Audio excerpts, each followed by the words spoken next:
ತೆಗೆದುಕೊಂಡು ಎರಡು ಮುಗಿ ಮಳೆಯಿಂದ ಹೊರಗಡೆ ಬಿಡಬೇಕು. ಮತ್ತೆ ಕೋರ್ ಬೆರಳು ಎರಡು ಜೋಡಿಸಿರ್ಬೇಕು.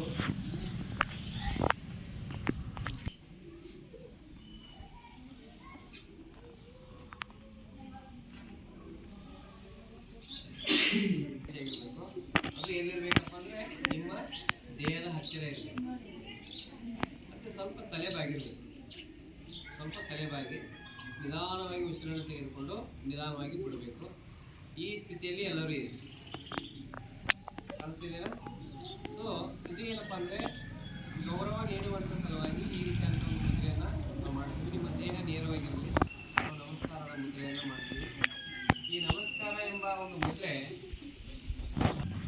ಮುಖದಲ್ಲಿ ಪ್ರಸನ್ನತೆ ಇರಬೇಕು. ನಾವು ನಮಸ್ಕಾರ ಮಾಡುವಾಗಲೂ ಸಹಿತ ಮುಖದಲ್ಲಿ ಪ್ರಸನ್ನತೆ ಇರದೇ ಇದ್ದರೆ ಇದಕ್ಕೆ ಅರ್ಥವೇ ಇರಲ್ಲ. ಅದಕ್ಕೋಸ್ಕರ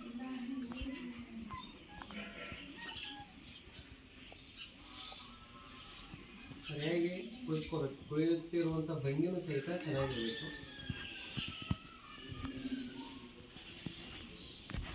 ಓಕೆ, ನೀವೀಗ ಧ್ಯಾನ ಮುದ್ರೆಯಲ್ಲಿ ಬರಬೇಕು. ಈಗ